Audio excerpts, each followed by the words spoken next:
appearance on Dion's Daily Dose does not imply endorsement from or by any candidate or guest. The views, thoughts, and opinions expressed by Dion Bergeron or Dion's Daily Dose are his own and do not represent the views, thoughts, and opinions of any guest. Material and information presented is for general information purposes only. The Dion's Daily Dose name in all forms and abbreviations are the property of its owners, and its use does not imply endorsement of or opposition to any specific organization, product, or service.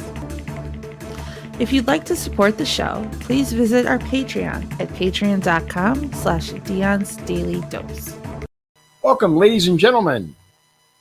Should be good. We got a little behind because I had to open up the tabs and get everything going. And I got a new microphone, and it was just a lot. It's just a lot. But thank you, Shawn, for joining us. He's here for our face-to-face. Yep. Thank you for having me. Absolutely. So we've got quite a bit to cover today. So let's just kind of dive right into it. What do you want to start with? Do you want to start with Jamie? How you think that went? Yeah, let's talk about. So I did a crossover event the other night with a show called Mouthwash, and they came onto my show, and then I went on to theirs, and we had an actual surprise guest that just popped up at the last minute, which is Jamie Rittenauer. She's running for the governor for state of Indiana, and she was actually excluded from the next two debates. She was at the first one, but they're excluding her from the next two. And we'll get to it. Shawn has an interesting theory about why that is over and above what they claim, right? But I thought it went really well. She made some really good points. And she definitely has a plan. She does. So that was one thing that I was a little concerned about going into it, because a lot of times these independent or lesser known candidates don't really have everything mapped out, right? They're kind of flying blind, much the way I did when I ran for Congress in 2020. I didn't know like what I was really doing because it was all new to me. It was all, okay, what do I do? But she's been doing this for a while. She's been planning for this for a number of years now. She said 6 years. Yeah, somebody said 6 years, and then she said she's actually been working on it like the last 2 years. But anyway, she has some firm plans that she wants to incorporate. She has some really good ideas that I think bear at least looking at. And I was so jealous of her camera setup, man. She looked great on camera, didn't she? I'm like, dude, I spent tons of money on my setup, and I don't look nearly that good. So give me your first impressions. All right, my first impression was she had plans, and she really did think about the policies that she would implement if she became governor. But the only thing, like we talked about earlier, was when you asked about policy, she always went back to scripture, which is fine because I'm a Christian too. Same. I don't want that to affect, how do I say it? I don't want her to force Christianity down people's throats.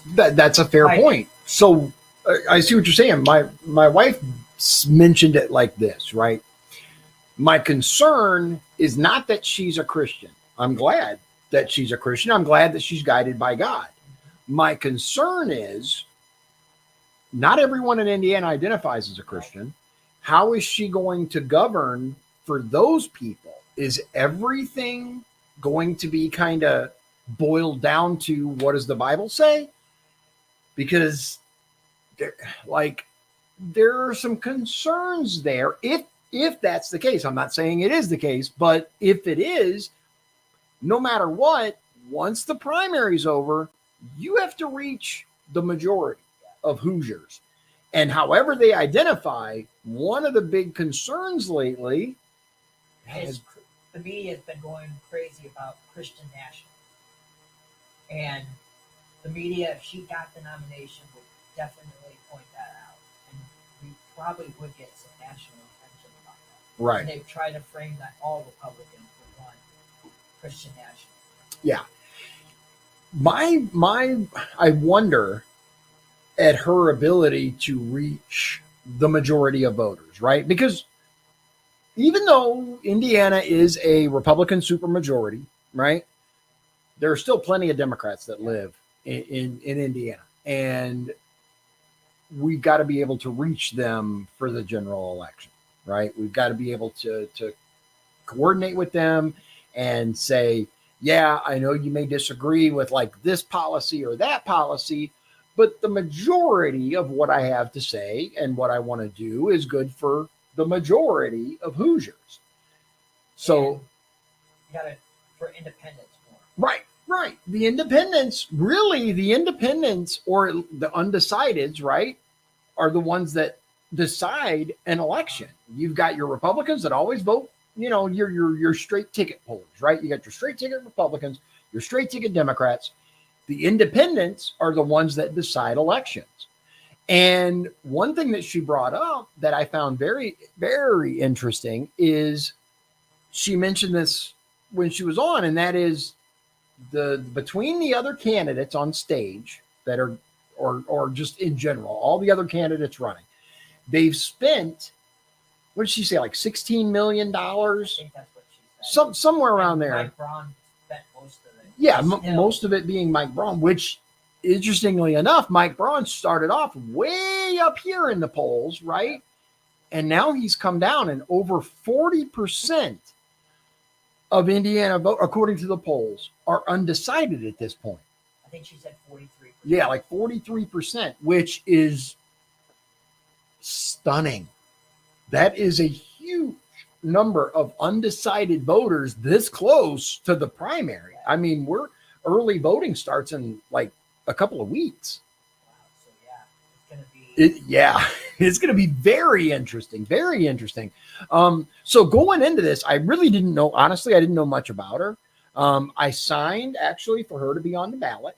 I was one of the signatures. My wife was another out of the thousands. Anyway, but we were at a gun show and we were actually collecting signatures for Donald Trump to be on the ballot. I'm not sure if it was her. I actually didn't even interact with the person. It was Liz. And there was a person there who was collecting signatures to get Rittenhour on the ballot. And they did their spiel. Wife was like, yep. And she handed it to me. And of course, being married, I just go, what do I do, dear? No. You want me to sign? Okay, baby. Yes, dear. No, it was, I was like, I am for as many people being on the ballot as possible. Because number one, I think primaries make the Republican Party stronger. Yeah. Number two, I want you and I to have as many possible choices as possible. As many as possible, because that's a higher chance that someone in that group represents me. And the more people we have that come out and run, the more lively discussions we can have, the more things get brought up that normally wouldn't. Like, for example, right, when she was on the show, on my show, I asked about her policies regarding prisons. No one else was going to ask that question because I have obviously a history with that, working in a prison, working. Yeah. I was a correctional officer for those of you new to the show, but I worked at Indiana State Prison here for about 7 years. And I talked about during the show how the culture had changed significantly since I started working there. Just the 7 years that I worked there, the culture changed astronomically. And but our unique histories let us ask questions that matter to us that someone else may not ask. And other candidates will have issues that are about them they really care about, whereas other candidates not so much. So the more candidates we have, the higher the likelihood that a particular issue gets brought up. But I will say, so going back to your point, because I think it's salient that people kind of understand the thought process here. Okay.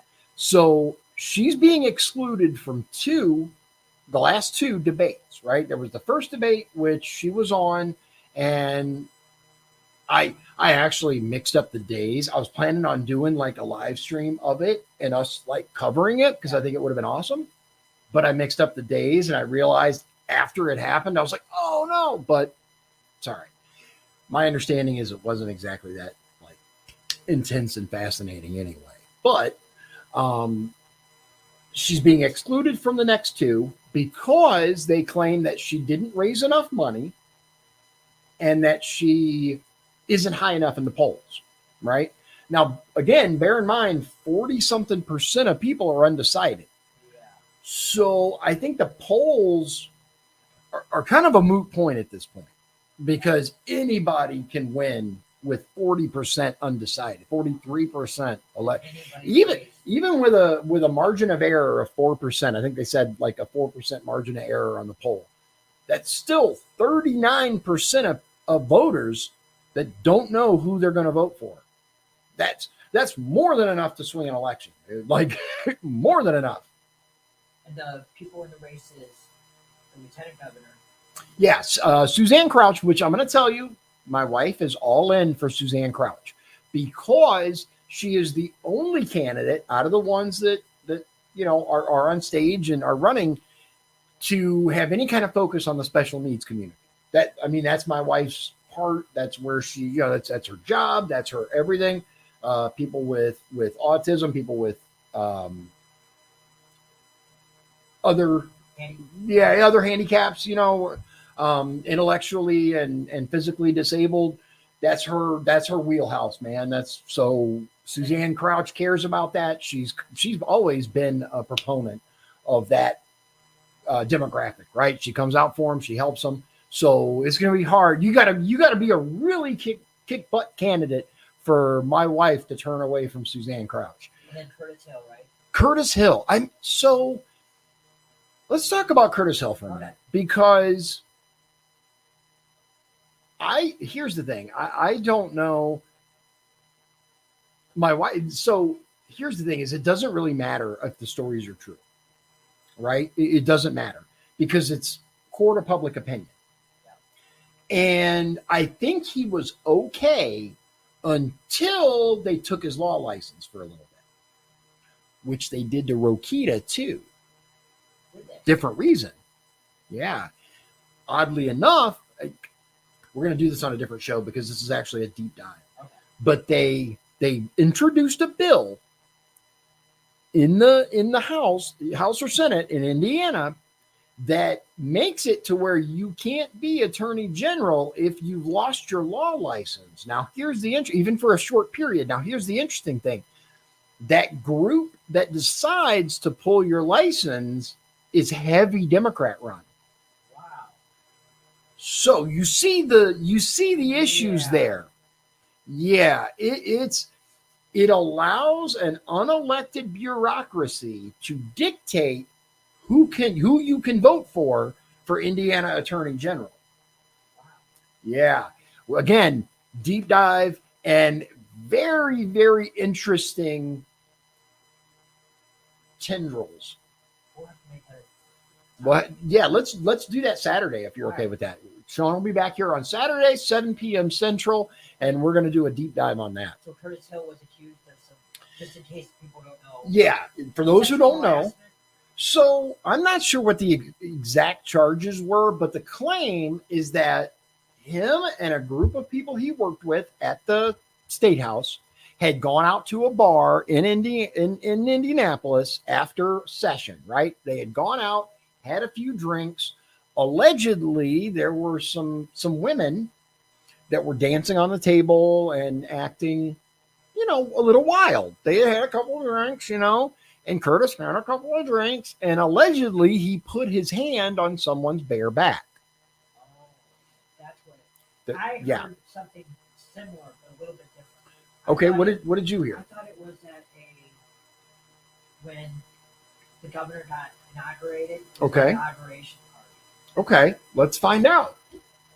I could be wrong. Let's see. Curtis Hill. Allegations. Okay, so here is the actual ABC News article. Here it is. This is what actually happened. Well, no, wrong button. Sorry. I meant to do this earlier. And again, we were a little bit behind today, so it's all right. Here we go. So according to ABC News, court finds Indiana Attorney General Curtis Hill groped women, strips him of law license for 30 days, right? So this was from May 12th, 2020. Blah, blah, blah, blah, blah. Okay, so in their ruling, the 5 judges that comprised the state Supreme Court wrote that it found, quote, clear and convincing evidence that Hill committed acts of misdemeanor battery. The court also found that Hill's behavior violated Indiana professional conduct rules. Having reviewed the record, yeah, he did it. The complaints against Hill stem from a party in March 2018 at an Indianapolis bar attended by lawmakers, lobbyists, and legislative staffers celebrating the end of that year's legislative session. Hill was accused of circling the bar and inappropriately touching the 4 women, including then state rep Mara Candelaria Reardon, who is now a Democratic candidate for Congress, according to the complaint. Reardon claimed that Hill touched her, quote, bare back, rubbing his hand down her back, down to or just above her buttocks without her consent, according to the court's ruling. 3 other female legislative staffers, all in their 20s, claimed they were subjected to similar behavior. One claimed Hill actually grabbed her buttocks. Another accused him of rubbing her back without her consent. And a third accused him of putting his arm around her waist and pulling her toward him. Quote, the 4 women each were clear and unequivocal in their testimony regarding respondents' specific acts and the varying extents the acts described by the 4 women were witnessed by each other and by other people at the bar, according to the Supreme Court ruling. So that's the most important part. Get that out of the way. That's what the controversy is regarding Curtis Hill. So those are the 4 people running, right? I missed Mike Braun.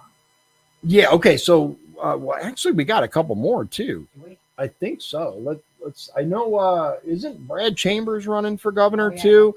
And hold on. Let's see. Indiana. I gotta look it up because there's quite a few. Is there?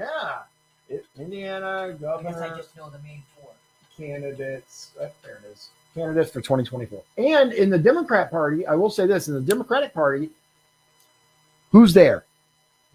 Just one person. Who is it? Do you know? You can't. Yes, she was a Republican. That's what I thought. Allegedly, right? Yeah. Can you think of her name? I can't. Oh, sorry. We'll get to it. So, no, it's okay.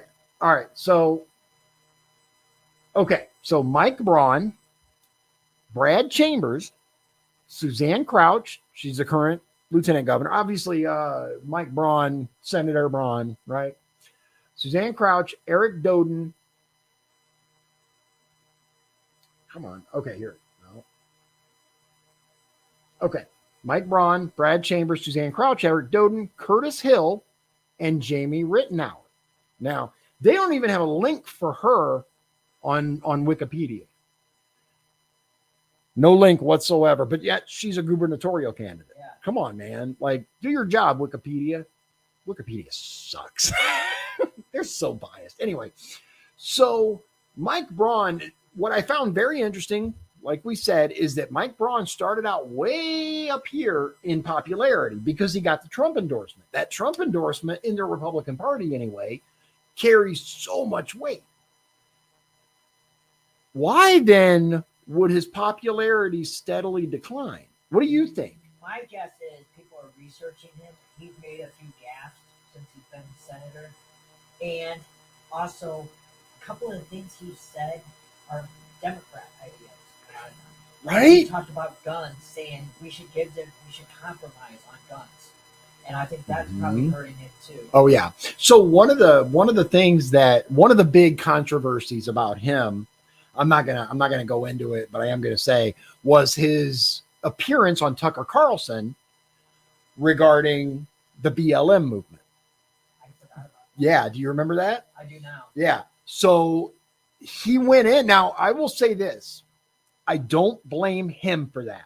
I blame his staff, because he went in. What he was trying to say was the idea that Black Lives Matter is valid, because it is. Not just all lives matter, but at the time, particularly, there was the question of whether Black lives were as important as other lives. And I agree that Black lives matter. The part he screwed up on was not spending enough time talking about how the organization sucks and they're corrupt and they're this and they're that. Corporate, or I think they said corporate BLM. Yeah, exactly. Yeah, the organization branded as Black Lives Matter is a bunch of Marxists masquerading. Some of them are getting rich. Oh, Black Lives Matter. multi-million-dollar homes they're buying and cars and everything else. Yeah, they're making bank, dude. Like, it, yeah. But anyway, he went on to Tucker, and Tucker ate him for lunch, dude. I mean, yeah, it was bad. He looked so bad. By the time he was done, he's like, it was bad. So I'm sure that video is circulating, right? And then there, like you said, there are some other issues with some of his statements that he's made. At the same time, one thing that I do find interesting is if you look up his voting record, right? People are touting that it's like 80-something% conservative, okay? Which matters, because let's face it, these people's votes are why they're there, to vote against or for these various things. So I know he has a particularly rabid fan in a group that I follow, and every time he's mentioned, they post his, conservative review score, whatever it is. I don't know what they use for that, but it's like 80-something%. And I'm like, holy cow, man. Okay, we get it, right? But it's not all just their voting record. It's also statements that they make and the way that they interact with their constituents, which I've heard some things. Have you? I have. Go ahead. There you go. Yeah. Okay, I was gonna say. Yeah. Yeah. No, he's hands-on. Yeah. I will say that I've heard that he responds, that he writes people back, that he will sometimes pick up the phone if you include your phone number and call people. That's for a senator, a United States senator, that's virtually unheard of. So he definitely has his positives. Suzanne Crouch, I'm going to tell you, I think her big problem at this point is she has not distanced herself from Holcomb. What I find very interesting, though, that people are kind of choosing to ignore is Holcomb has not endorsed her. That's interesting. Yeah. I didn't even know that. Yeah. Holcomb hasn't endorsed anyone in the primary. Now, I'm sure he'll endorse whoever will move it. Yeah. Once the primary's over, I'm sure he'll endorse whomever. But as of right now, he has not endorsed anyone, including his lieutenant governor. Now, in my opinion, that's a good thing, because I don't want Holcomb's endorsement. I mean, I got my own history there, which I've talked about before. Watch previous episodes. They're available on that. Don't forget to hit that. No, I'm not going to do that. I'm just totally kidding. All right. You want to go to the next topic? Yeah. Well, you know what? Real quick, because we forgot about Eric Doden. I don't know anything about him. Yeah, he's the former president, which should tell you all you need to know. He's the former president of the Indiana Economic Development Corporation. Yeah, that right there is what a lot of people said. Oh, yeah. And then Brad Chambers. He is actually the former. He his commercials are he portrays himself as someone outside the circle, right? I've seen his commercials. Yeah, but he's actually the former Indiana Secretary of Commerce. Huh. I actually did not know that. I work with somebody, I think I told you this, who's a huge Brad Chambers supporter. Really? Yeah. I didn't tell you that? No, I didn't hear Okay, that. but I did. Yeah. And he decided about how I thought I had asked you about how when the taxes for homeowners tax. Yeah. And I was confused because I thought that was local. Right. And he was trying to tell me it was state. And I was trying to tell him, well, we were both right. I think you were right when you said that it's going to cap it. Yeah, there's a cap. The state has capped the homeowners tax. That's the only thing I didn't really know. And Yeah. he says he's an outsider, Chambers. Right. And so Chambers is tackling that. Suzanne Crouch, her big thing is she wants to do away with the Indiana income tax completely. Wow, wants to be like Florida. Yes, Florida, South Carolina, or is it South Dakota? South Dakota. Yeah, I think Texas doesn't have a tax. So what I find interesting is that has not gotten more play. I didn't know that. Yeah, that hasn't gotten much traction. Axe the tax is her campaign slogan. And my wife's responsible for this, so I got to give her credit, right? But she said, if you've seen Suzanne Crouch's videos, right, they were all over YouTube. She wears these large red glasses, right? It's kind of her iconic look. Okay. So she says, I forget exactly what the ad says, but something to the effect of politicians are blind when it comes to such and such. And she says, but not me, right?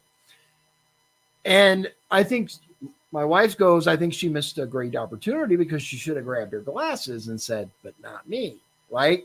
With the glasses. I was like, you know what? That was a good idea. Yeah. So Crouch team, contact my wife. She's more than happy to, for the right amount. But that's going to take a lot of work to Yeah. get rid of. I don't know if that would be fair. You know what though? And those here's the thing, right?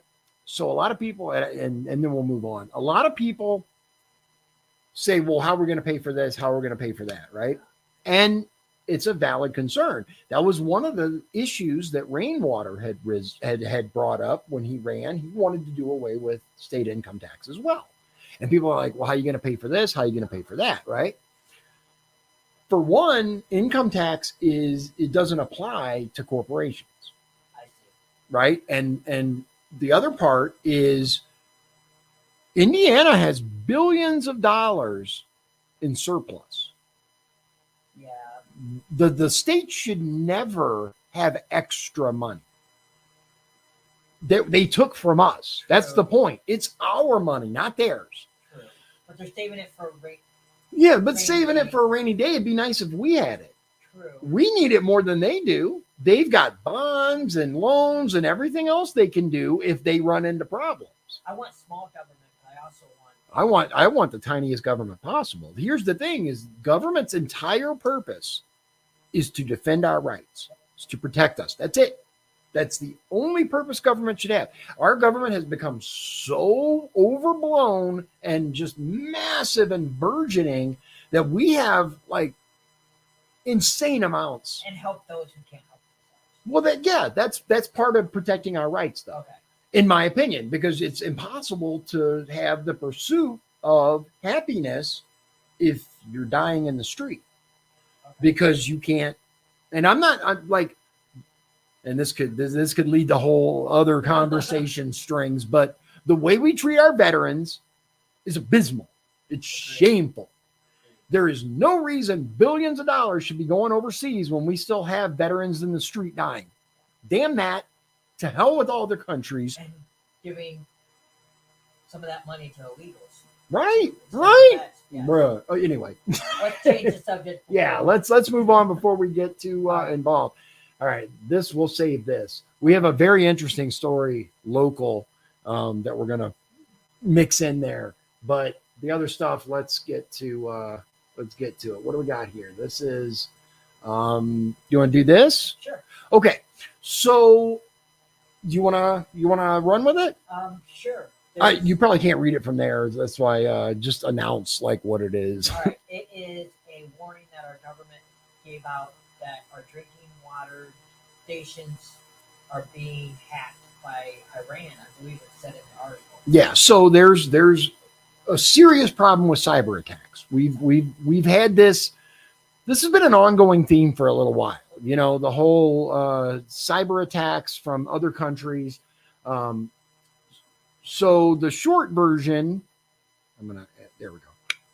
The short version is that a warning about drinking water was issued nationwide this week over concerns about potential cyber attacks. And this is, quote, disabling cyber attacks are striking water and wastewater systems throughout the United States. These attacks have the potential to disrupt the critical lifeline of clean and safe drinking water, as well as impose significant costs on affected communities.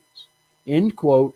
Michael S. Regan, an administrator with the EPA and White House National Security Advisor Jake Sullivan, said in a letter to governors nationwide.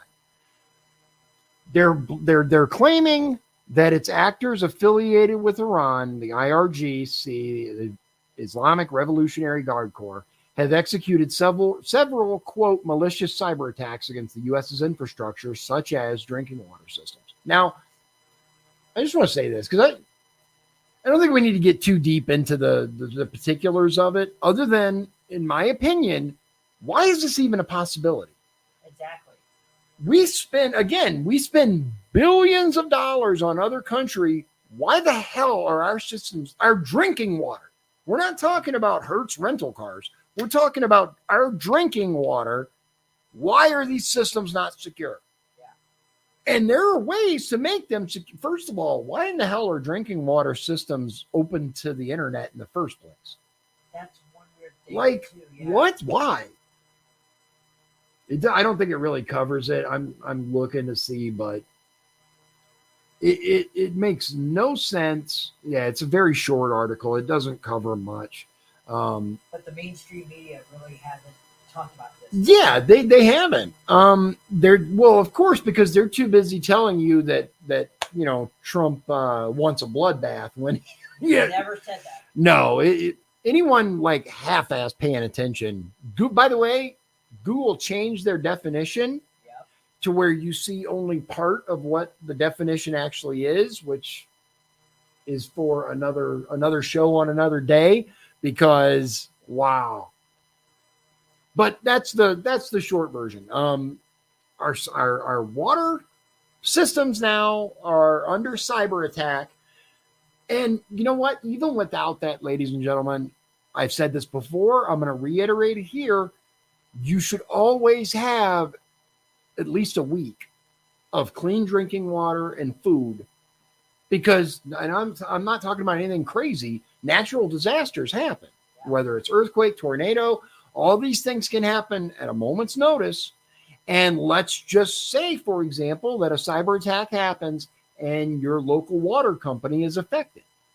And you suddenly can't get fresh water from the town. Or EMP happens, electromagnetic pulse. Yeah. Another thing that we got to watch out. Absolutely. And again, it's possible to safeguard our equipment against EMPs. Absolutely. They've shown. Spending this money in other countries when we could be doing that here. Why are our systems vulnerable in the first place? Someone might think it was all part of a plan. Might be. Maybe. Okay. So yeah. So let's start with this because I think it's pertinent to what we're hearing lately. Biden finalizes crackdown on gas cars, forcing more than half of new car sales to be electric by 2030. Quote, this regulation will make new gas-powered vehicles unavailable or prohibitively expensive for most Americans, lead industry groups say. Why does it always come down to money? Do you ever notice, right, that you can get anything? You know, you can get machine guns and explosives and like anything you want if you're willing to jump through the hoops and pay the money to get a federal firearms license. Were you aware of that? I was not. Yeah, it's a certain amount, and there's background checks and stuff. But once again, if you have the money, you have the rights. Same here. If you're willing to pay the money, you can get any car you want. But the poors, you better drive an EV. Now, my question is, how the hell am I supposed to charge that thing? That's what I was just going to say. Because our infrastructure is not designed for all these electric cars, but it gets better. It gets better. You can read the article if you want. The headline really says it all. Biden administration is really cracking down. More than half of new car sales by 2030. Here's the interesting thing. New York Post reports electric vehicles actually release more toxic emissions and are worse for the environment than gas-powered cars, a study shows. Why and how? It turns out it's the tires. The tires and the weight. Because electric vehicles are so much heavier because all the batteries, the tires they break down quicker and therefore release more toxins because tires are made with, wait for it, petroleum products, oil. And some of the EV batteries that they use is mined in China. A lot of it. These mines for these batteries are horrific for the environment. They're terrible compared to gas and oil. It's like nuts. But it's here, about control. It's all about control. Exactly. And again, if you have the money, you're exempt. Because if you have millions of dollars, what is spending an extra $25,000 for the vehicle you want? I can't afford an extra $25,000. Right. But it says as heavy cars drive on light duty tires, most often made with synthetic rubber made from crude oil and other fillers and additives, they deteriorate and release harmful chemicals into the air, according to emission analytics. So you have the batteries, which are horrific for the environment while they're mined. Then you have these heavy EVs being put on tires that break down quicker because they're heavier. So they end up actually causing, there's a chart down here. Hold on, where's that? Yeah, here it is. It shows if you're an aggressive driver, right, tire wear, aggressive legal driving. So not illegal, you're not speeding, but you kind of stomp on the accelerator and jam on the brakes, the way my wife drives. I'm kidding. I'm kidding. New tire wear, normal driving right here. Used tire wear, normal driving. Airborne tire particles, normal driving, new tires. Additional tire wear, plus 500 kilograms of vehicle mass. So I'm guessing that's for every 500 pounds, but it says here found that tire wear emissions with about 1,100 pounds of battery weight in an EV are more than 400 times as great as direct exhaust particulate emissions. That's this one over here. So heavy EVs, tailpipe emissions, way down here, right? 1.0, we'll even say. I don't know why these start up here and this starts down here. I'm not entirely sure. Yeah. But it says most EV batteries weigh around 1,800 pounds. So I have, no, that's for tailpipe particulates. That's the legal maximum is this one. This is the real world. So I don't know if they just like the way that it's kind of weird, but according to the article, that's in a quest to force 2/3 of new cars in America to be all electric by the year 2032. So over half by 2030, 2/3 by 2032. Now, last I checked, this was still America, and I thought we were supposed to have choice here. We were, it's a capitalist-driven society. I will say this: I am not for hand-holding any industry, whether it's EV, whether it's oil and gas. And I'm going to tell you, I worked offshore in the oil field. I was on oil rigs in the Gulf of Mexico when I was young. And I'm from southern Louisiana. The entire economy down there is either the oil and gas industry or seafood. That's it, right?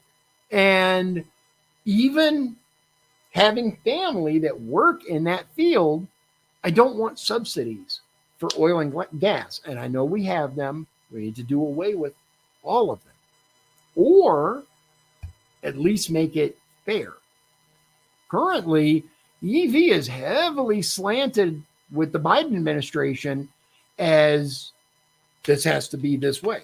I'm not in favor of it. Don't want it. No, the majority of Americans here's the thing, right? You see these hybrid vehicles, and I don't think that that's a bad thing. I think hybrid is where we should be focusing. If we're going to focus on renewable type stuff, battery, etc., I think hybrid is the way to go, because number one, the infrastructure is not there, not even close. Our grid can't handle it. And the vast majority of regular people dude, I can't plug a Tesla in at my house. There's no way. There's no way. And it costs thousands of dollars to retrofit. Unless, of course, you want the Tesla, what is it called? The Tesla supercharger or something with the roof of the solar panels, in which case it's like 20,000. Oh. Yeah.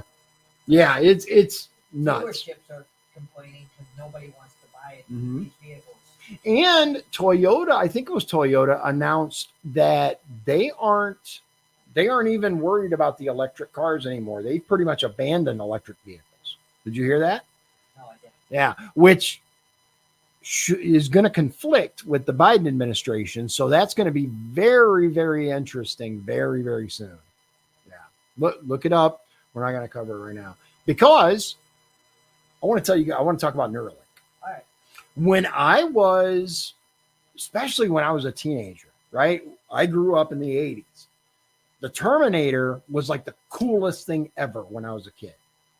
Have you seen the Terminator movies? I have not, but I Bro. know what you're talking about. Oh my God, dude, we're totally watching Terminator. Anyway. I know what it's about, though. Okay. Anyway. Oh my God. Remember, I'm a 90s kid. Right. Fair. The Terminator was good. Terminator 2 was epic, right?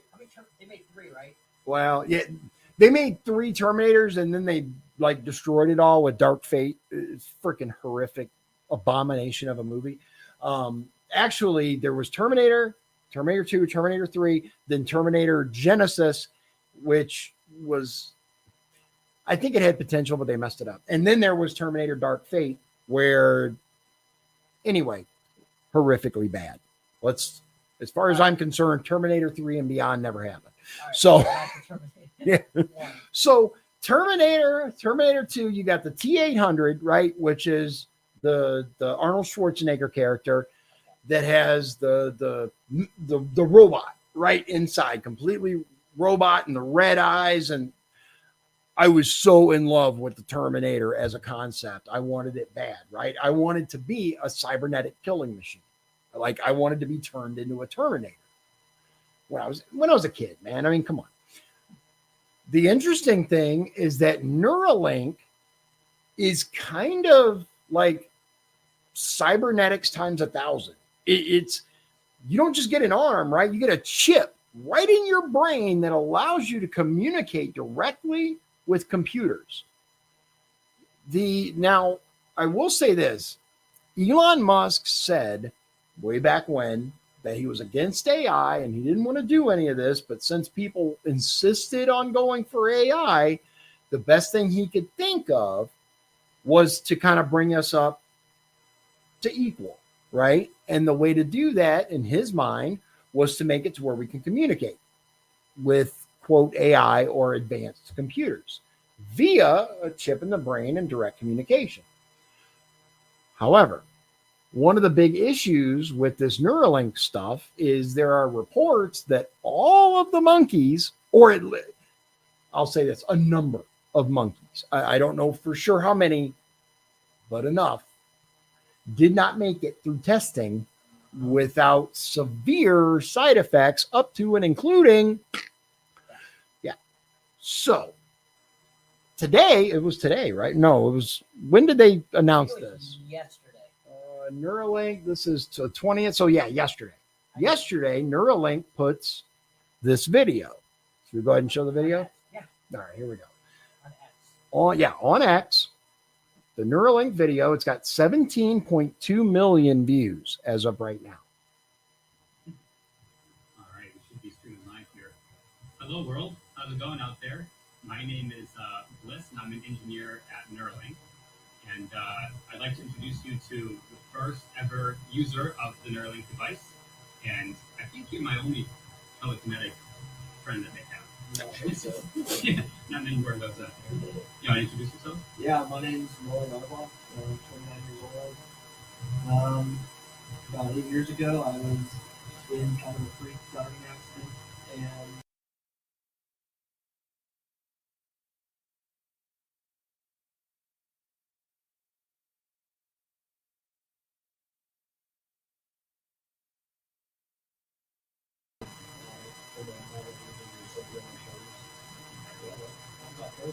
I'm introducing your dogs here. Maybe Yeah, you got a dog all over the place. yeah, that's Montana. My one friend's Gracie.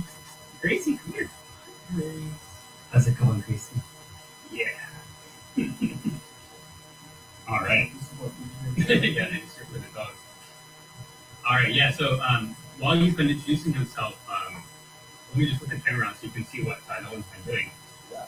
Over here. You want to explain a little bit what's going on here? Yeah, so I wrote Planches, and it was another thing that you all have enabled me to do, something that I wasn't able to really do much the last few years, and especially not like this. I have been with the mouse and stuff, but now it's all being done with my brain. You all can see the clicking on the screen. That's all me, though.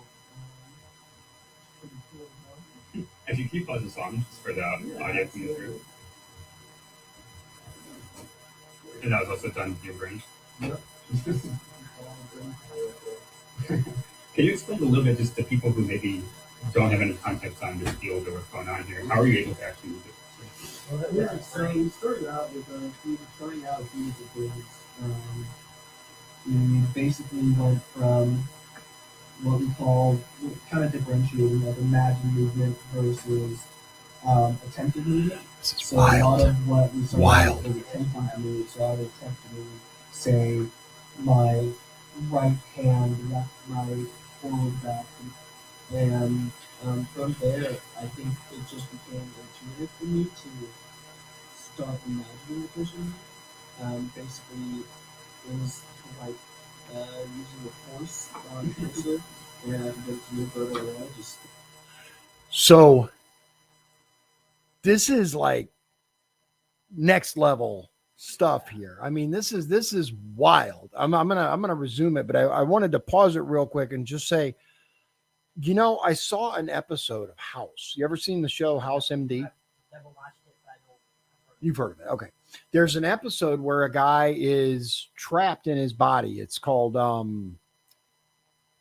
is it window syndrome or something like that, where you're fully aware of everything that happens, but you can't move, you can't communicate, you can't like do anything. And all he could do was like move his eyes or blink. I think he could blink. He couldn't even move his eyes. So they hooked him up. Maybe he couldn't even blink. They hooked him up to this computer that was able to move the cursor. And it, for some reason, this reminds me of that. And when I saw it, I'm like, there's no way. Like, there's no way this is real, right? And this, like, next level, way beyond that. His was simple, just moving a cursor. So, somewhere on the screen, and it would move where I wanted to, which was such a wild experience. That's the note you feel like a wizard. Yeah, right. It's I mean- it's crazy. It really is. It's so cool.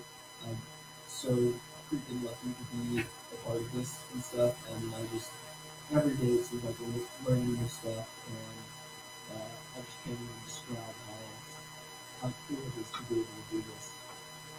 Would you like to briefly talk about a little bit, I guess, what have you been using this for outside of these sort of research sessions that we need to train Yeah, so one of the first times I was taking complete control over this, I actually stayed up until, geez, I don't know, like 6 a.m. playing Civilization 6.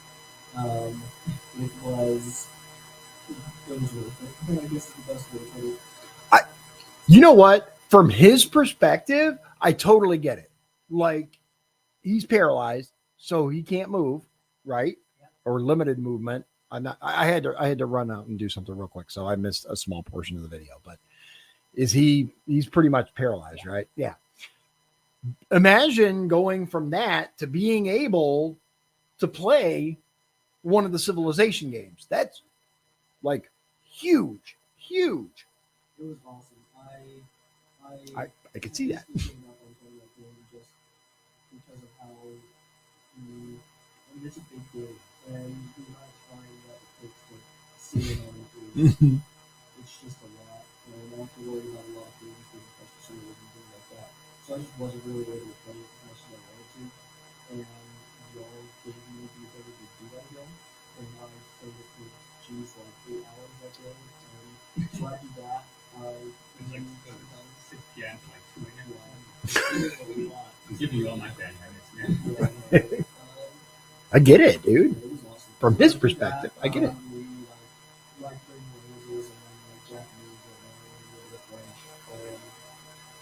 Maybe for the audience who isn't super familiar with assistive technology, why couldn't you play Civ 4? There we go. Tricky about that, or what was about the Neuralink for Yeah, so one of the big things, honestly, is that the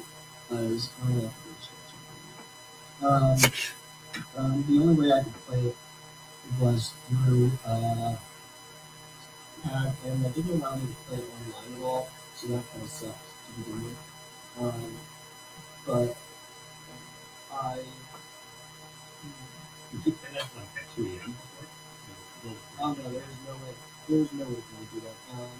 Because when I'm Personally, I think they should have made him like stop playing the game for a minute.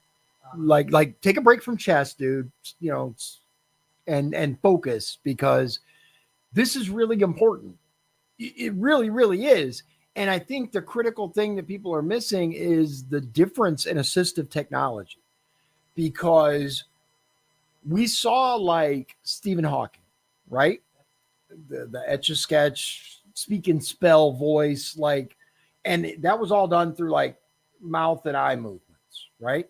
And it took, the thing that a lot of people don't realize, because they see these pre-recorded messages from Stephen Hawking, it took a very, very long time for him to actually get the message out.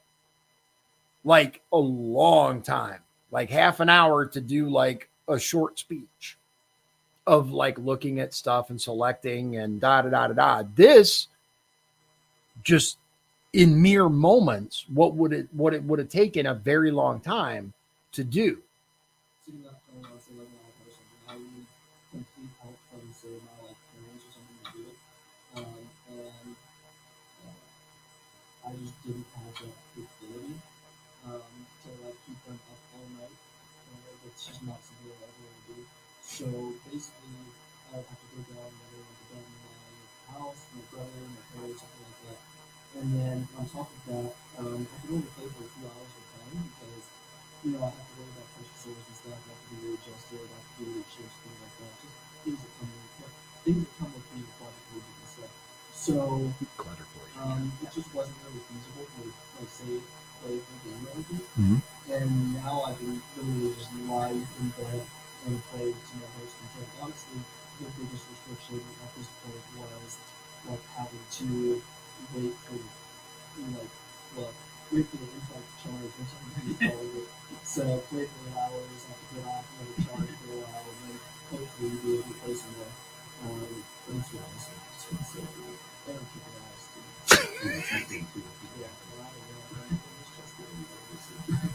and then maybe just one final question. Your mom was showing me a bunch of pictures of you in different Halloween costumes over the years. It's something that you go nuts with. So now that you have like actual, force control over stuff, I guess it opens up the possibilities there. But what do you think of dress like that?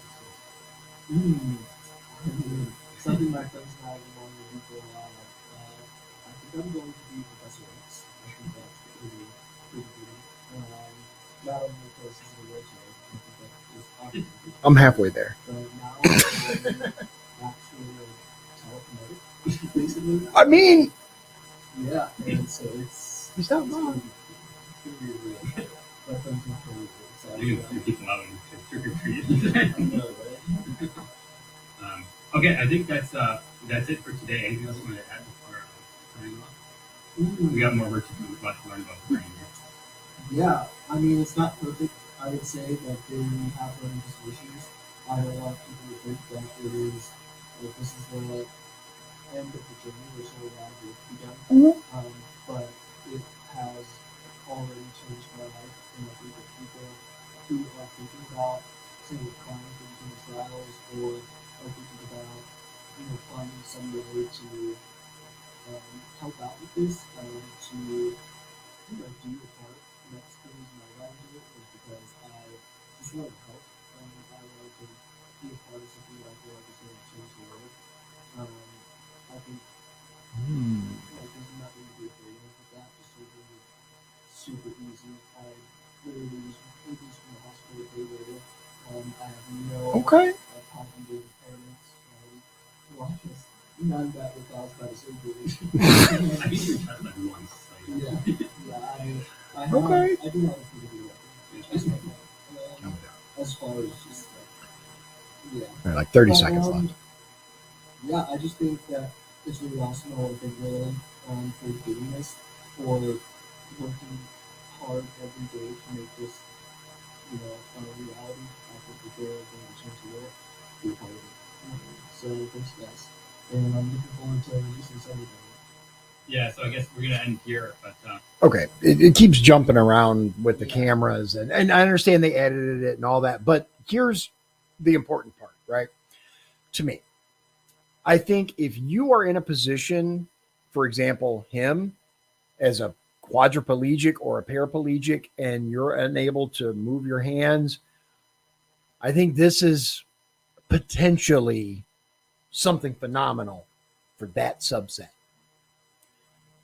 I think people with all working limbs should think long and hard before they sign up for something like this. My nose itches. Who out there is thinking about kissing me?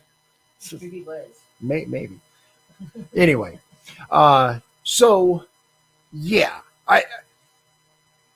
there are some very concerning aspects of this as far as the future of mankind goes, right? This is something that we need to keep an eye on, and we need to see how it's being used, because I think in this particular subset, okay, cool, rock on.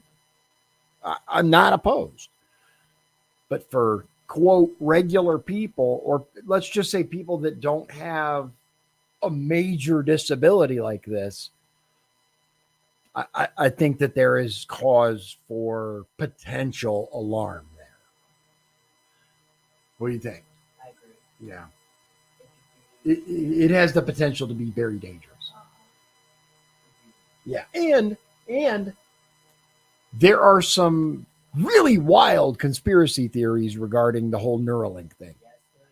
And that leads me into, I really want to start doing Conspiracy Theory Thursday or Thought Thread Thursday or whatever. We're still working on the name, but essentially Thursdays we toss out like the wildest conspiracy theories we found and provide the so-called evidence for them. I mean, there's the obvious ones like, Bigfoot and UFOs isn't even a conspiracy theory anymore. They announced it during COVID. Oh yeah, by the way, there's aliens, and nobody gave a damn. And now they're trying to take that back. Oh yeah, of course. Yeah. They're like, whoa, hold on. That's not what we meant. What? I will say this though, and keep this in mind because I think it's really important for everyone. there is a senator, I want to say it was Marsha Blackburn, but it may have been a different senator. During the UFO hearings, she was very particular. She said, pay very special attention to the language that's used. She goes, I don't think we're talking about like little green men or people from outer space. I think we're talking about interdimensional beings. I think it was Marsha Blackburn. And that caught my attention. It really caught my attention because that leads to a whole universe of possibilities. Anyway, coming back down to earth. Go ahead. I just joking saying literally. Yeah.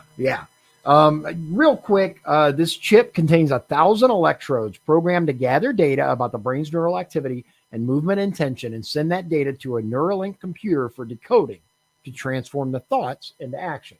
New York Post did a story on it. If you want to read it, headline is First Human with Neuralink Brain Chip Can Play Video Game by, quote, telepathy.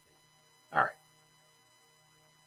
So this story, wow. Wow. I'm going to show you. Now, the wild part is I actually knew about this because of my wife's career. She's involved in this thing. She's a Medicaid waiver case manager. So she's very familiar with Medicaid. But did you know, ladies and gentlemen, state Medicaid offices target dead people's homes to recoup their health care costs? They will take your house and sell it so that they can get some of the money back that they paid for your care. That's the short version. Washington. As Salvatore Legrand fought cancer and all the pain that came with it, his daughters promised to keep him in the white pitched roof house he worked so hard to buy all those decades ago. So Sandy Legrand thought, I don't know if I'm saying it right, Legrand thought it was a mistake when, a year after her father's death, Massachusetts billed her $177,000 for her father's Medicaid expenses and threatened to sue for his home if she didn't pay up quickly. The home was everything to her father, said Legrand, 57, but the bill and accompanying threat weren't a mistake. Rather, it was part of a routine process the federal government requires of every state to recover money from the assets of dead people who, in their final years, relied on Medicaid, the taxpayer-funded health insurance for the poorest Americans. That's literally what it is. Medicaid is insurance for the poor. A person's home is typically exempt from qualifying for Medicaid, but it is subject to the estate recovery process for those who were over 55 and use Medicaid to pay for long-term care, such as nursing home stay-ins or in-home health care. This month, a Democratic lawmaker proposed scuttling the, quote, cruel program altogether. Critics argue the program collects too little, roughly 1%, of the more than $150 billion Medicaid spends yearly on long-term care. They also say many states fail to warn people, that's accurate, who sign up for Medicaid that big bills and claims to their property might await their families once they die. I'm here to tell you the vast, like 99.999% of people who have Medicaid have no idea that this is the thing. Legrand said that's how she ended up in a 2-year legal battle with Massachusetts after her father died. Several years before he died in 2016, she had turned to a local nonprofit for advice on caring for her elderly father. The group suggested she sign him up for Medicaid. And that makes sense. That's the first thought. You're broke. You need help. File for public assistance, including Medicaid. She even remembers asking about the house, but was assured the state would only seek the house if it sent her father to a nursing home.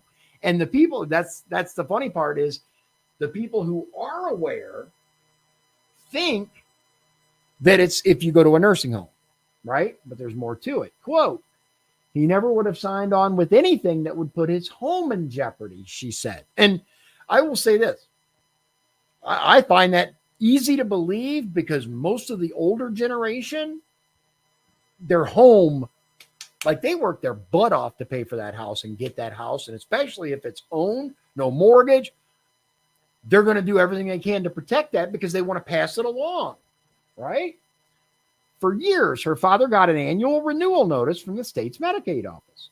She says it wasn't until after his death when the state's demand for $177,000 arrived that she saw the first bill for his care, which included a brief stint in the hospital for pain from cancer, medications, and hospice. Quote, "That's what ripped my guts out," LeGrand said. It was dishonest. The state settled with the Legrands in 2019 and released its claim on the house.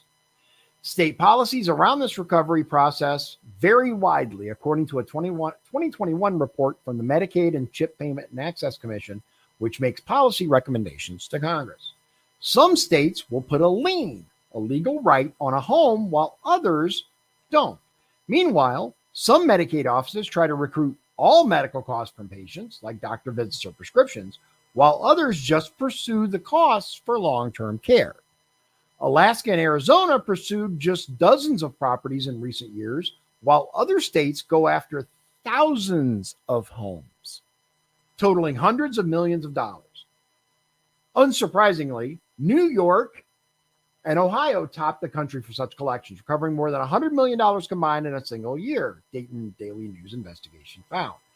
Investigation into the Kansas program, released Tuesday by HHS Inspector General, found that that program was cost-effective, yielding $37 million while only spending $5 million to recover the money. They made $32 million, but the state didn't always collect the money from estates that were eligible. It goes on, but the takeaway, look up these laws, look up the way that it affects you in your state. If you live in Indiana, make sure you pay particular attention to long-term care and in-home care, because the state can and usually will come after you after you die. They will come after your descendants, anyone responsible after, and they want it all. They will gimme. Just Right? like I always say, don't get anything free from the government. Exactly. And that's something that a lot of people don't think about when they're pushing for Obamacare and these other government programs. There's always a catch, dude. There's always a catch. Now you want to talk about Texas versus Yeah. Let's talk about Texas. So I don't know if you guys have paid attention, but so there's kind of a back and forth going on right now. So initially, there was a lawsuit saying Texas was saying we're going to arrest illegals. And then they were sued by the federal government, who said, no, you can't do that. Texas's claim is that if the federal government isn't doing their job, then we have to. We've got to secure our state, which I don't disagree with. I personally think they should be able to do that. However, the federal government said, no, you can't do that. A circuit court upheld the federal government's claim that Texas couldn't do it. And then the Supreme Court issued an opinion that said, yeah, you can do it. But then somehow the circuit court said, no, the Supreme Court doesn't matter. Yeah, It's wild. Let's kind of dig into this, because we got the story here. It's from CNN, so we know which way they're leaning, but the facts should be pretty close to accurate. So, appeals court puts controversial Texas immigration law back on hold. A federal appeals court late Tuesday night put Texas's controversial immigration law back on hold, hours after the Supreme Court had cleared the way for the state to begin enforcing the measure.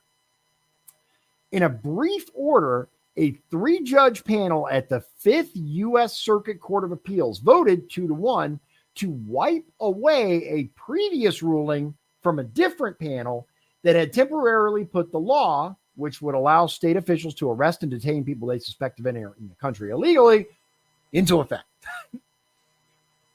The panel of judges that issued Tuesday night's order is already set to hear arguments Wednesday morning on Texas's request to put the law, SB 4, back into effect, pending the state's appeal of a federal judge's block on the law. It's a whole lot of legalese. Yeah. One member, Circuit Judge Andrew Oldham, publicly dissented, saying he would let the law remain in effect for now. Quote, I would leave that stay in place pending tomorrow's oral argument on the question, he wrote. In other words, why mess with it? Supreme Court said this is this. Tomorrow we're having arguments. Why would we overturn it today? Regardless of how the Fifth Circuit acts following Wednesday's arguments, the appeals court will still hold arguments next month over whether the law is unconstitutional and should be blocked indefinitely. Now, I think that's going to be interesting because constitutionality is at the very heart of this case, because Texas's claim is that they should be able to defend themselves. Like I said already, if the federal government isn't doing it, protection from invasion. The legal jockeying over SB 4 had made its way all the way to the Supreme Court, which earlier Tuesday cleared the way for the measure to go into effect after the justices rejected emergency appeals from the Biden administration and others. So maybe that's why. The decision had handed a significant yet temporary win to Texas, which has been battling the Biden administration over immigration policy. Hours later, the appeals court scheduled oral arguments over whether to block the law while it considers the legal challenges to it. The court set Wednesday's virtual oral arguments for 11 a.m. Eastern Time. SB 4, signed into law by Abbott in December, makes entering Texas illegally a state crime and allows state judges to order immigrants to be deported. Immigration enforcement generally is a function of the federal government. The law immediately raised concerns among immigration advocates of increased racial profiling. I'll get to that in just a second. As well as detentions and attempted deportations by state authorities in Texas, where Latinos represent 40% of the population. Now, I'm going to pause here for just a second because I believe this is really, really important. The general assumption when you're dealing with illegal immigration, it seems to be, especially from the left, is we're dealing with Latinos from Mexico or South America. That seems to be, like they said, right? Racial profiling, and the predominantly Latinos live here. We're getting people from China, from Africa, from the Middle East, from all over the world. It is not restricted or even mostly from Mexico and South America anymore. Not even close. We've got millions of people streaming into the border, and they're from all over the world. So this whole argument of racial profiling and all of that, in my opinion, is absolutely ridiculous. Back to the story. A federal judge in Austin had blocked the state government, imagine that, from implementing the law, holding last month that it, quote, could open the door to each state passing its own version of immigration laws. The Supreme Court's 3 liberal justices also raised concerns over the law as they dissented from the High Court's order that permitted it to take effect for a short period on Tuesday. Imagine that. Justice Sonia Sotomayor, whose dissent was joined by federal liberal Justice Ketanji Brown Jackson, said the order, quote, invites further chaos and crisis in immigration enforcement. The law, Sotomayor wrote in her dissent, quote, upends the federal-state balance of power that has existed for over a century, in which the national government has had exclusive authority over entry and removal of non-citizens, end quote. I just imagine that's how she sounds. The case could soon make its way back to the Supreme Court. It's been updated.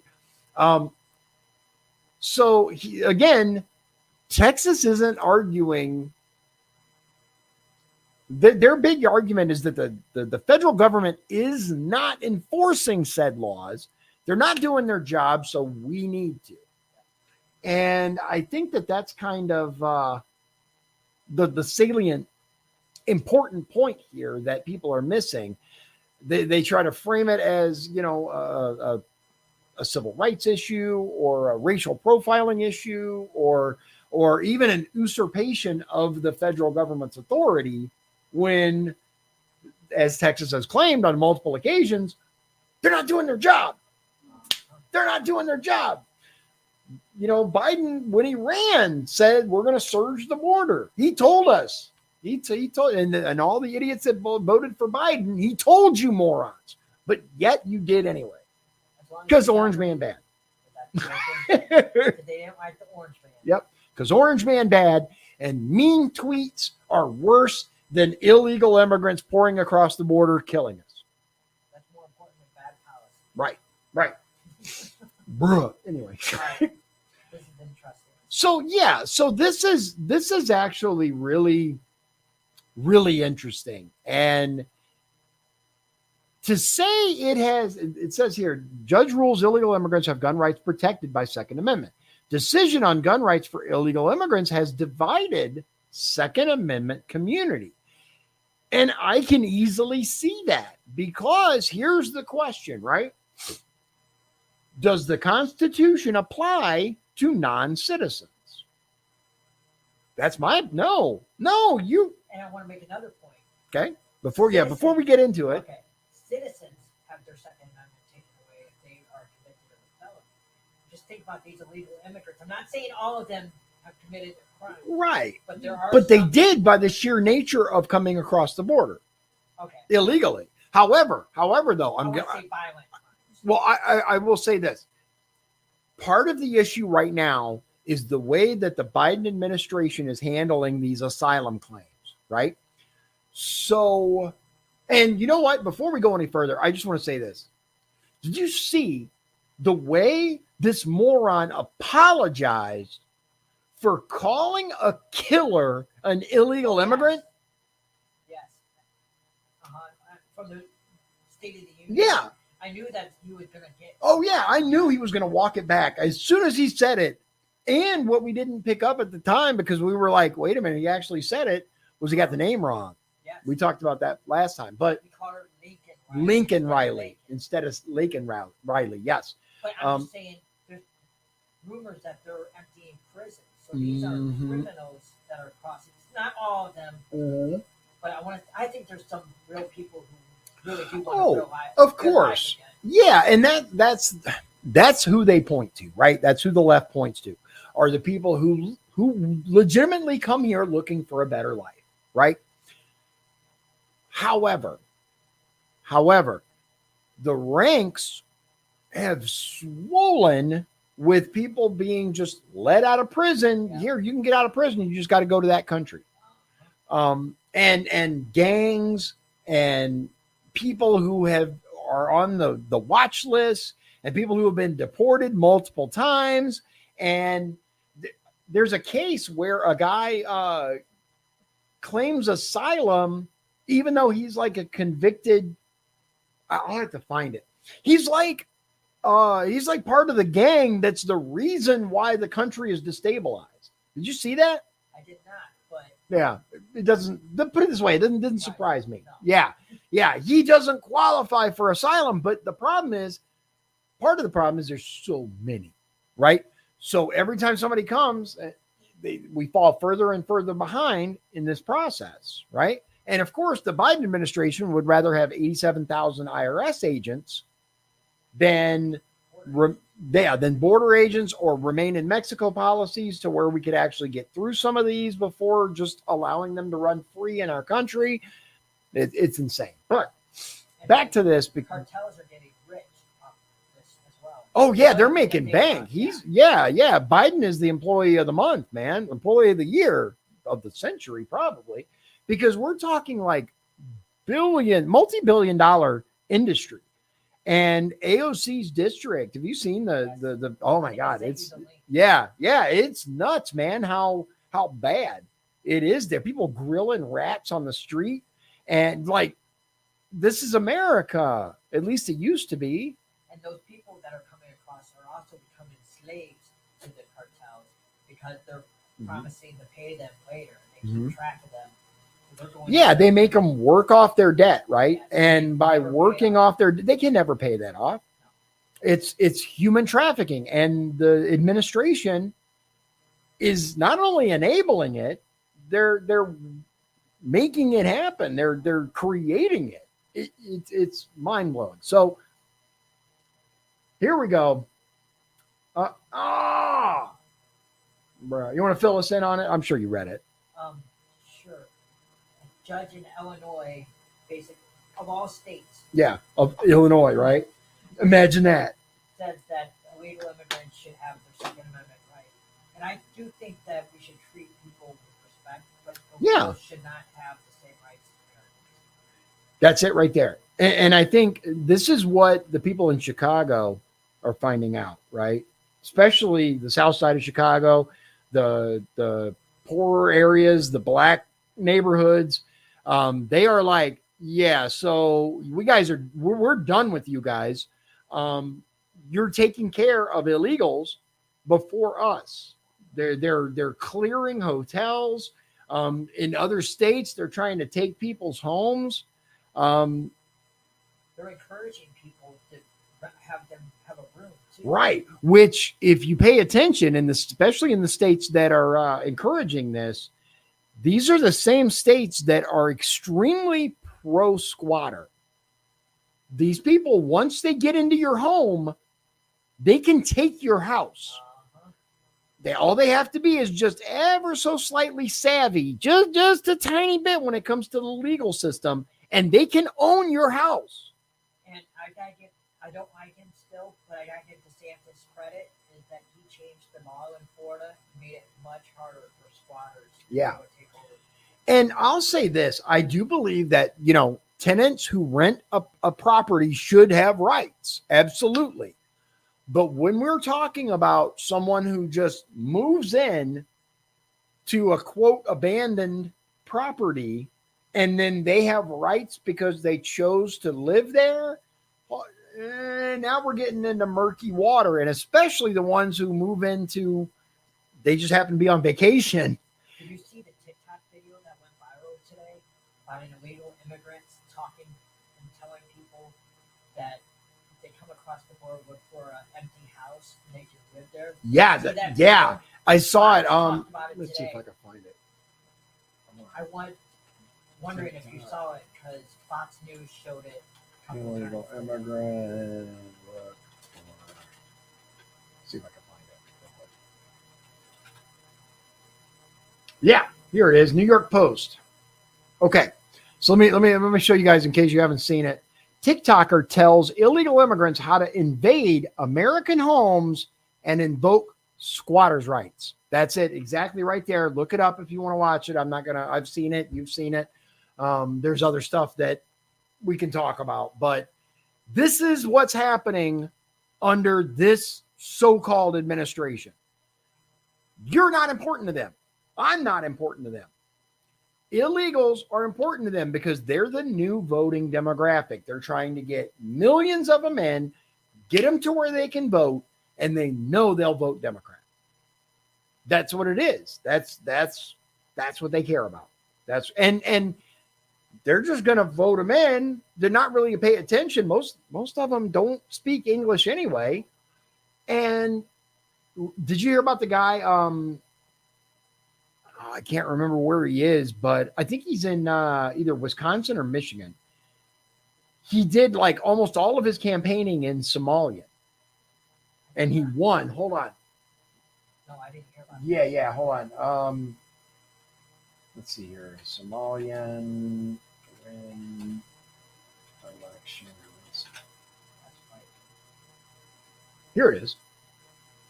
Okay, Ohio State Rep Ismail Mohammed delivers victory speech in Somali after winning district primary.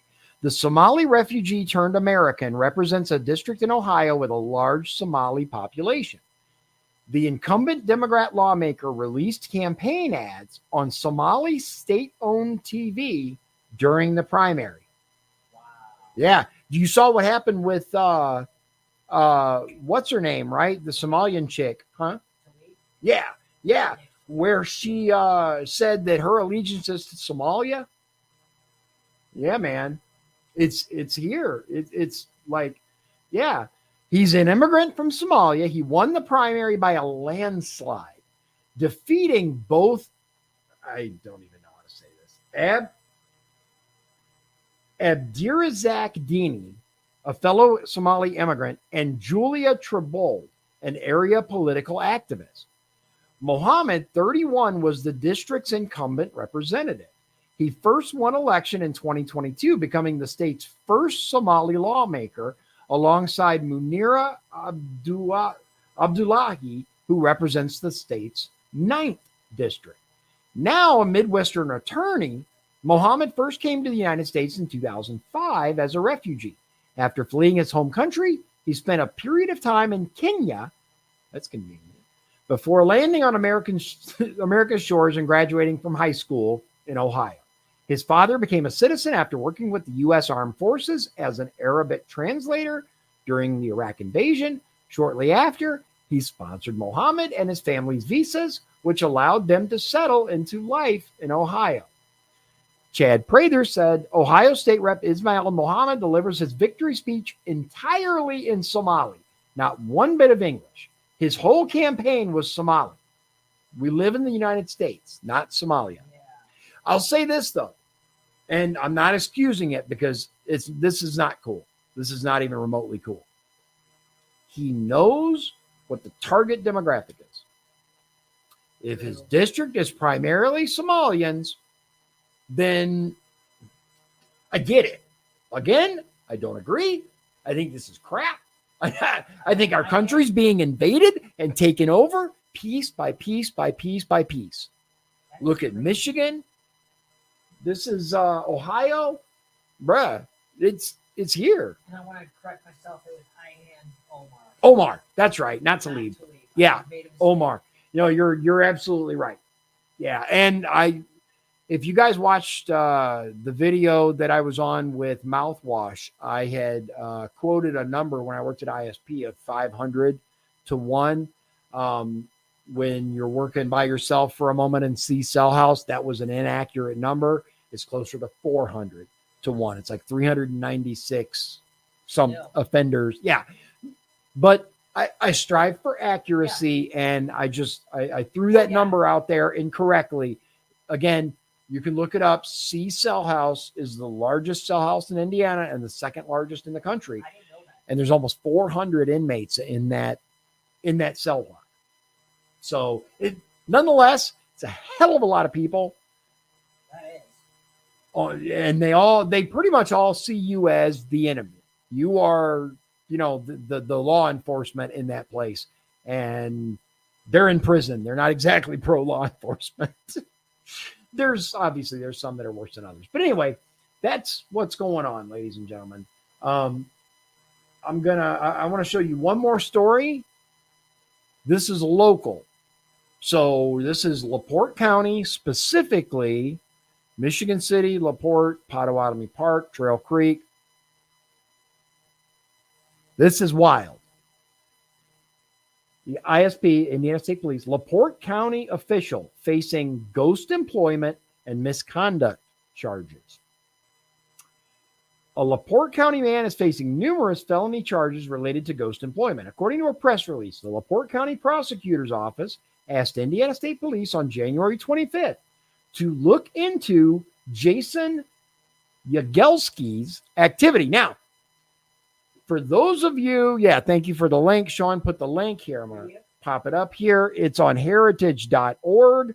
Ilhan Omar. Yep, Heritage Foundation. There you go. That is something you guys can look up if you want to know more about Ilhan Omar betraying her country, our country.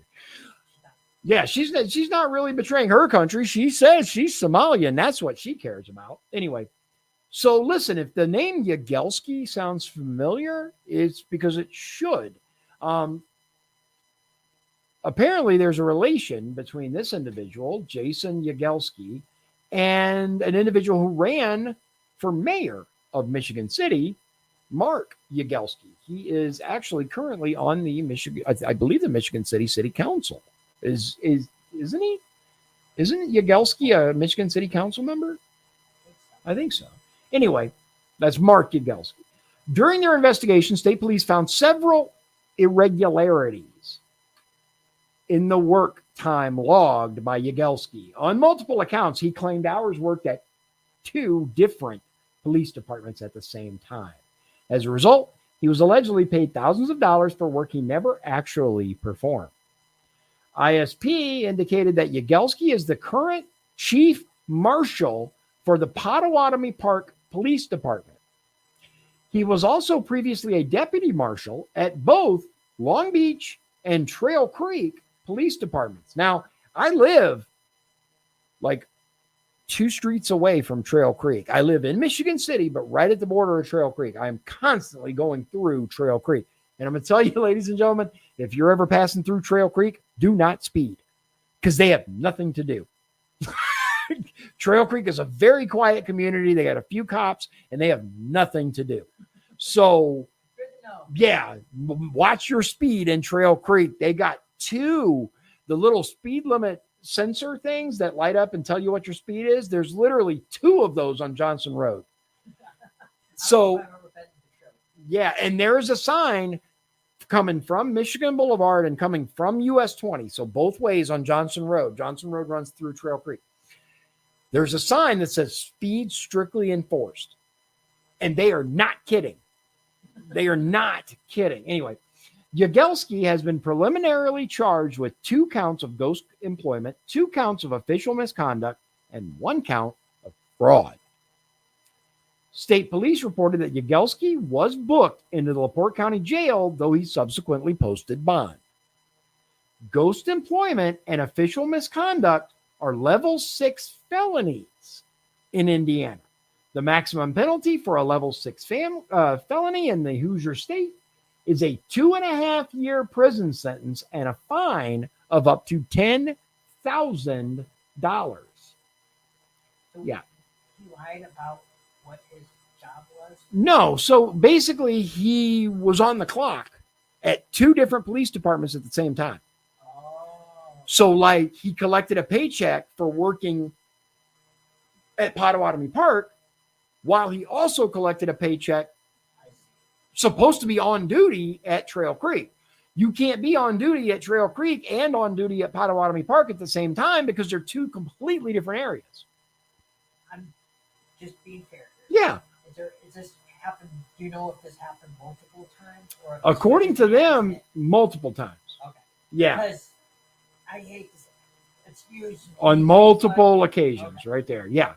Yeah. It's not just one time because accidents do happen. And it can happen where you make a mistake on your timesheet and you say, oh man, it was, 3 to 6, I worked here, but multiple occasions. And one thing I find very interesting, ladies and gentlemen, and I'm going to talk about this again. Our commissioner was not charged with fraud because they claimed there was no intent, right? That it wasn't meant to deceive. It was obviously so badly done that it couldn't possibly be meant to fool anyone. This they charged.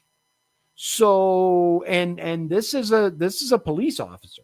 This isn't, a politician or a regular citizen, as it were. They tend to be a little more lax with members of their own. So I would guess that there are some, put it this way, I will be very interested to read the facts of the case once it actually gets out there. I would like to see the evidence. Allegedly, and I do not know this for sure, but I have heard that the reason that he shares a last name with one of the Michigan City Council members is because this is Mark Yagelski's son.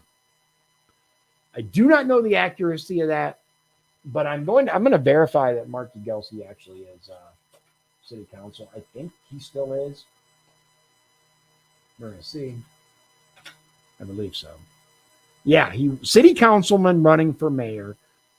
He was running for mayor, and he's in his 6th consecutive 4-year term as a member of the LaPorte County Council.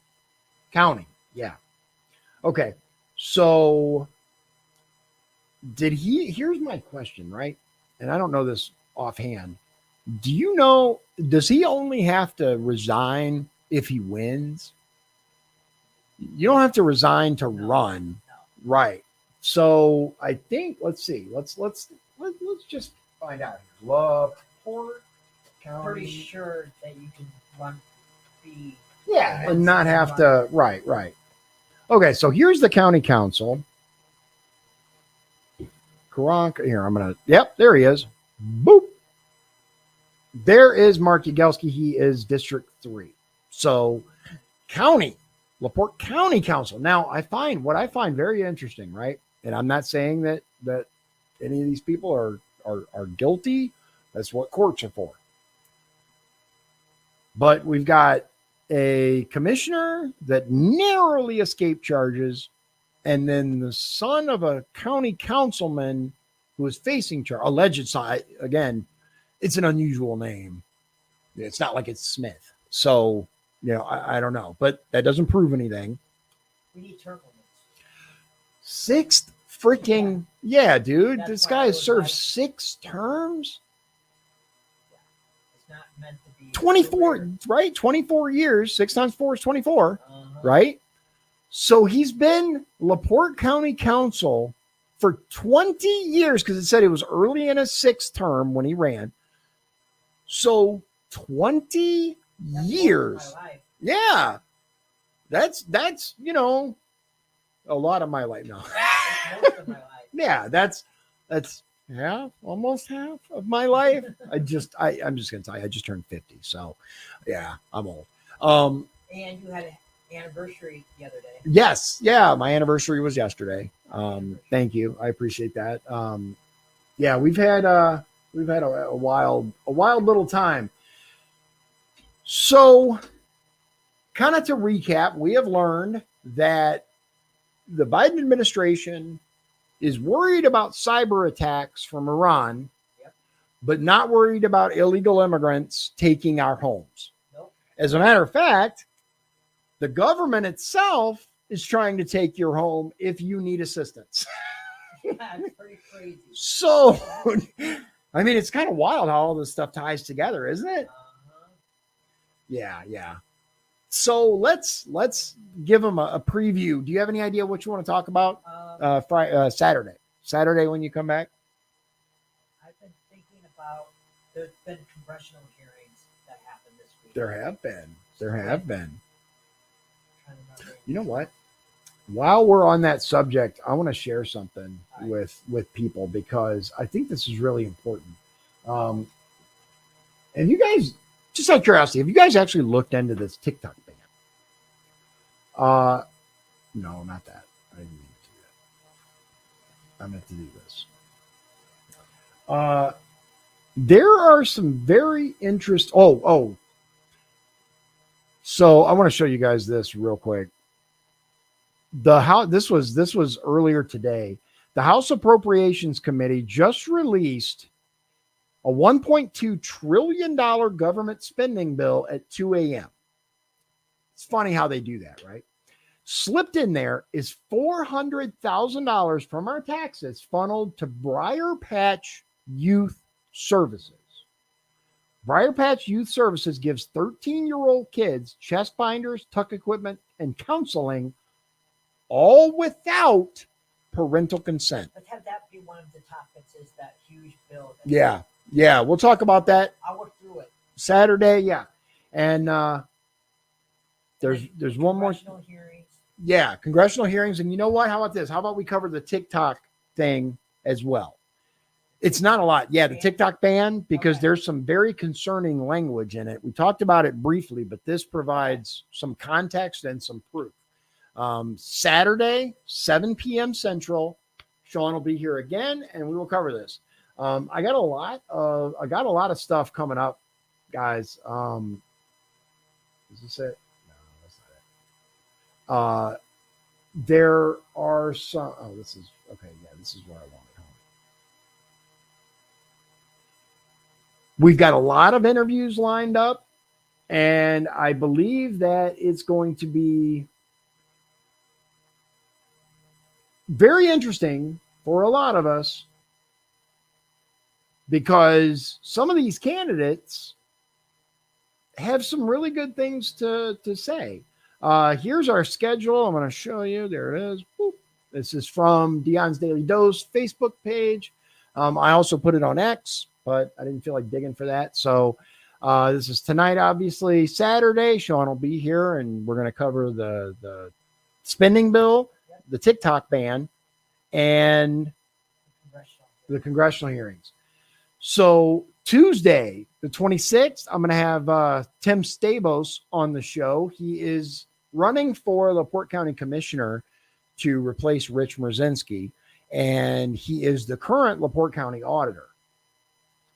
He's been a very controversial figure in LaPorte County politics. He's been compared to many different things. He's got lawsuits. He's got, but I'm going to tell you, the lawsuits are from a specific person, a specific individual. His name is Shaw Friedman. He was the former county commissioner attorney, right?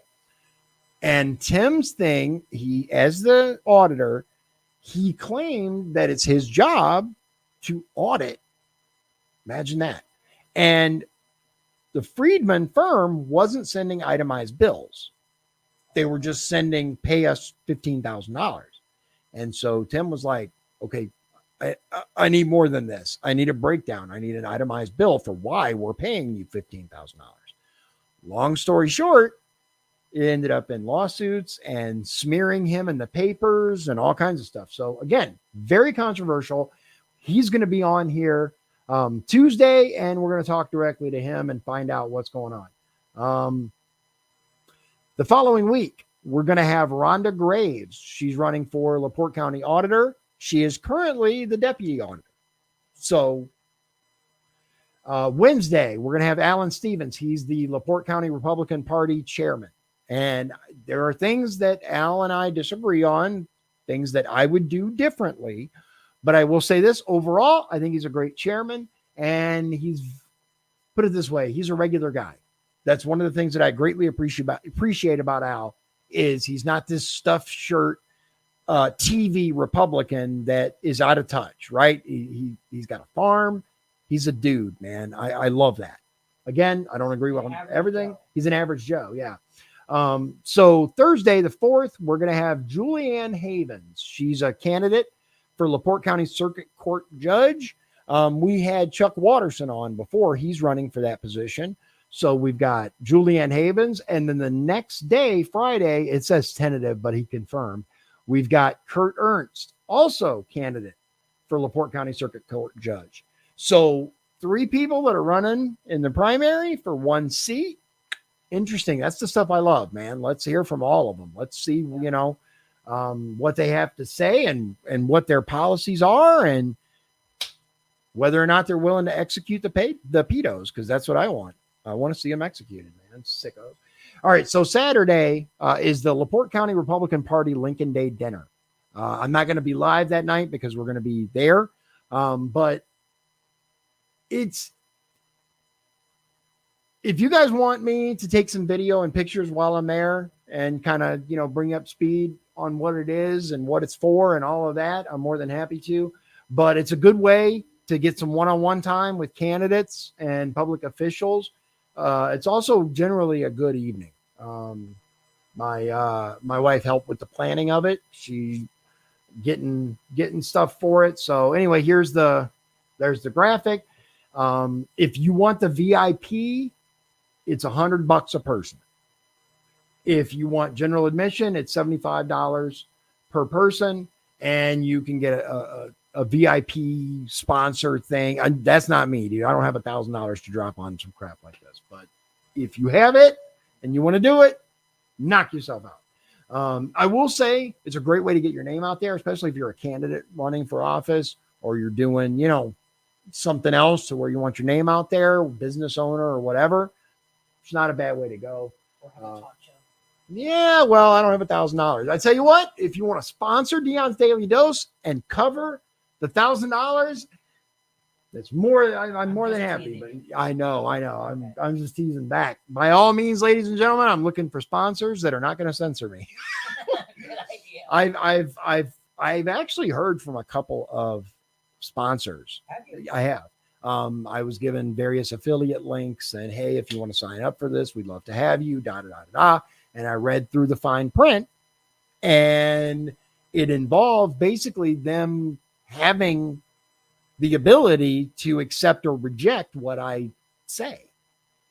I'm not doing that. As a matter of fact, some of the stuff we've got coming up may even get me in trouble on YouTube.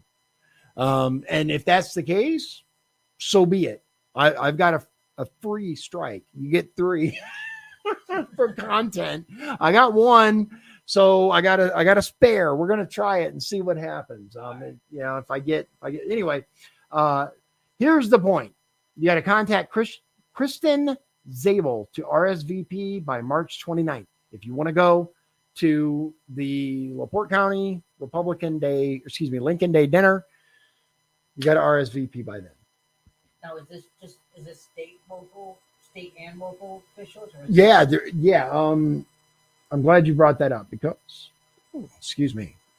I wasn't sure if it was just a report. No, we're going to have actually the Republican governor candidates, a number of them are going to give addresses. A lot of times that's one of the nice things about the Lincoln Day dinner. And it's why I say, I personally don't like getting up off the $75 to go to a dinner. It just, that bothers me, right? For $25 more, you can go to the VIP. Now I'm going to tell you exactly what the VIP is. Right. The VIP starts a little earlier, and it's a special area that you can only go to with VIP entry. And it's hors d'oeuvres, and it's a chance to talk to candidates and elected officials one-on-one or in very small groups, right? You can go, these people are in the room, you can go up to them. That's how I met, actually, when I ran for U.S. Congress, that's how I met Todd Young and a few other individuals that are, running for or elected. That's how I met Eric Holcomb. That's how I met, a lot of these these politicians. No, that's how you do it. That's how that's the expected, right? And it costs money, man. That's just the way it is. These people, they don't give this shit for free, man. No. That's just how it is. But I will say this, $100 covers the VIP, your regular admission. It includes dinner. It includes hors d'oeuvres. Even like the 75 minus VIP minus hors d'oeuvres, you still get to hear from the candidates. You still get a chance to mingle with lots of candidates and elected officials. And $75, you know, is it rich for my blood? Yeah. $75 is a lot of money to drop on a dinner, man. However, that's the way the political wheels are greased.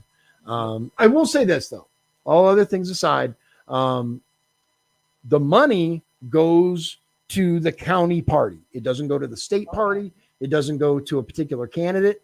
It goes to the county party. And then for the most part, they use that to get candidates elected. Right. Again, my next question. What's that? That was my next question. What's the money go for? Right. Yeah. They use it essentially to get candidates elected. Now, the chairman and the board, right? The vice chair, the secretary, those people ultimately decide how the money is spent, right? Which candidates, and for the most part, they focus on what they consider to be winnable races. When I ran, I didn't get any party assistance because my race wasn't really considered high on the list of winnable races. And it turns out they were right. So I can be like, all I want, but they have decisions to make regarding how the money's going to be spent. And you don't want to waste money. on races that you can't win. So I'll say this though, I came closer than they thought I would. As a matter of fact, I was ahead till the mail-in ballots were counted. So it is what it is, man. You know, it is what it is. Say what you want. 'Tis life. Yep. 'Tis life. So with that, ladies and gentlemen, I think we've pretty much wrapped it up. We're gonna really try to focus. Now, are you gonna try to like make sure every Thursday you have off, or are you be able to do that? Okay, all right, that's okay. We'll figure it out. Here's the thing. It doesn't even have to be on Thursday. It just sounds good. You know, Conspiracy Theory Thursday or Thought Thread Thursday or whatever. I like alliteration personally because I'm a nerd, but that's just my thing. But we'll figure something out because I do think there are definitely some conspiracy theories that are conspiracy facts now that I would really like to kind of I'd like to get audience participation in it too. I think that would be really cool. So once we have kind of a steady schedule, I think we can really draw in, you know, whatever day it is, it doesn't really matter. We'll figure it out. So yeah, it'll be fun no matter what. But I'll say this, I really enjoy the show. Yeah, the FtF, the face-to-face or whatever. Ladies and gentlemen, thank you so much for joining us. I appreciate it. I know Shawn does too. And I hope you have a wonderful evening. Yeah. And if you live in the area, be careful in Trail Creek. Don't speed. Oh, you know what? If you do live in the area, 421 is actually going to be closed at 6. Were you aware of this? No, I wasn't. Okay, hold on. Let me get this up because this is actually pretty important for those. Let's see here. It was fairly recent. Pretty sure I shared it here. Let me get to it real quick because interestingly enough, there was a major accident on 421 the other day at 30, I think. They closed the whole thing down and everything. But let me show you. The intersection of US 421 and US 6 is going to close on or after Monday, April 1st. And it's going to go all the way through late September. They're putting yet another roundabout. Oh, wow.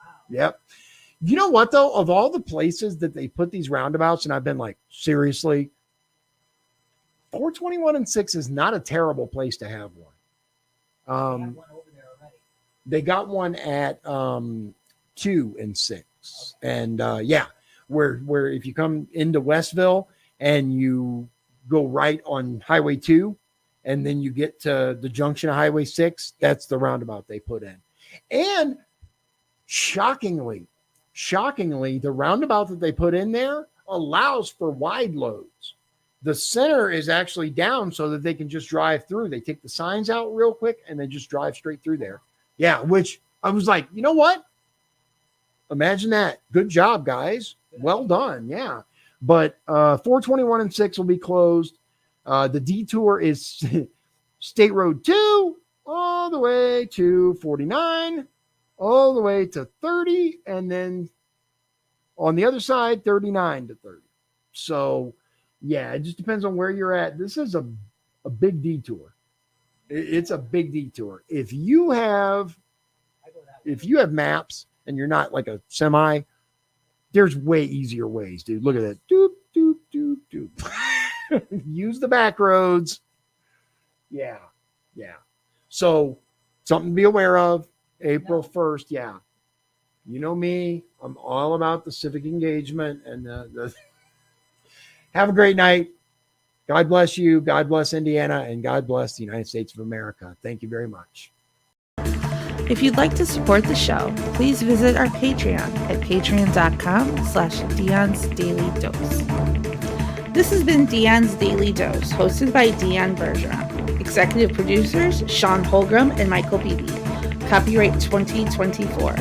Dion's Daily Dose, all rights reserved.